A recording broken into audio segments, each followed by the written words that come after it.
Margrét, velkomin í Kópavogsfréttir Já, þakka þér fyrir það.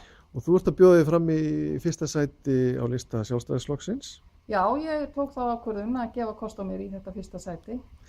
Og fyrsta spurningin er þá, hver ert þú eiginlega og af hverju ert að bjóða þig fram? Já, ég veist að flestir Kópavogsbúar þekki mig nú sem skólameistaran í menntaskólanum í Kópavogi.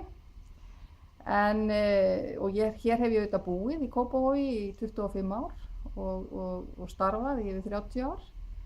En í grunninn þá er ég Skagfirðingur, þar er ég fædd og uppalin og var þar náttúrulega í sveit og sveitastörf og svo fór maður í frystihúsi, þannig að maður hefur nú svona prófað ýmislegt. En þú býður fram beint í fyrsta sætið. Já. Af hverju gerur það?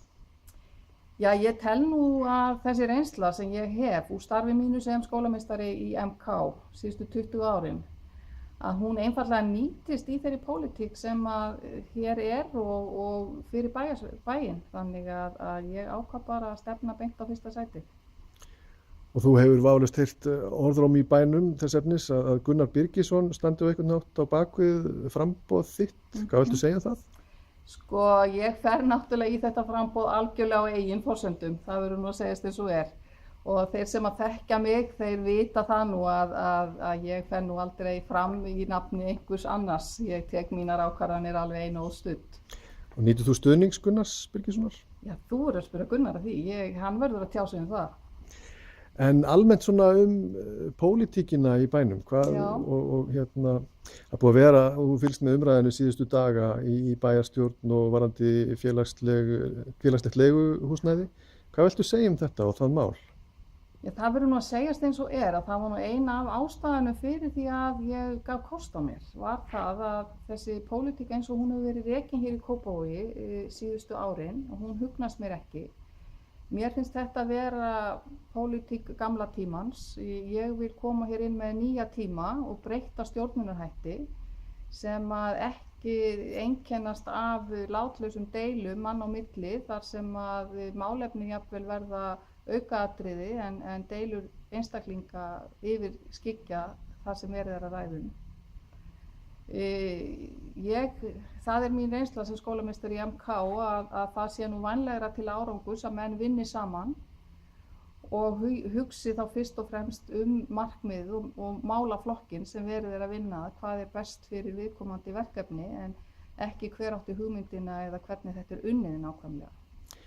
En hvað mun gerast, segjum sem svo að þú náir ekki fyrsta sætinu í þessu prófkjöri, muntu þiggja það sæti sem býðst þá eða hvað muntu gera þá?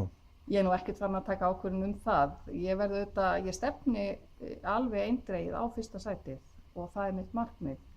En fari svo að ég fá ekki stuðning í það að þá verð ég bara að endurskoða mína afstöðu í því máli. Og þú stefnir á bæjarstjórann, þú vilt verða bæjarstjóri? Já, ég gef allavega kost á mér í það að verða bæjarstjóra efni Sjálfstæðisflokksins. En almennt svona Kópavog og fyrir hvað þú stendur, hvers konar Kópavog vilt þú sjá? Ég vil náttúrulega sjá nútímalegan, glæsilegan Kópavog sem er fyrirmynd annarra sveitarfélaga á landsvísu. Það er að mörg að taka í Kópavogi. Við eigum reyndar mjög góða innviði, hér hefur verið byggt upp mjög glæsilega. En við þurfum að huga atvinnumálunum. Þar er ég nú að horfa á ferðaþjónustuna, kannski fyrst og fremst. Kópavogur hefur verið afskiptur, finnst mér, hvað varðar ferðaþjónustu. Og þetta er mér nú afskaplega hugleikið þar sem að menntaskólinn í Kópavogi býður nú upp á mikið ferðamálanám og er landsskóli í ferðamálagreinum.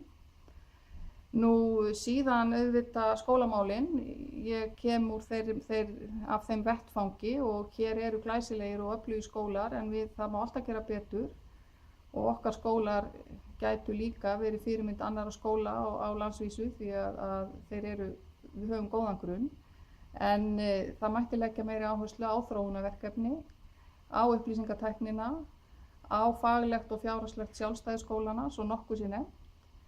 Síðan er það auðvitað málefni aldraðra að þar hef ég áhyggjur af vistunarúrræðum fyrir aldraða.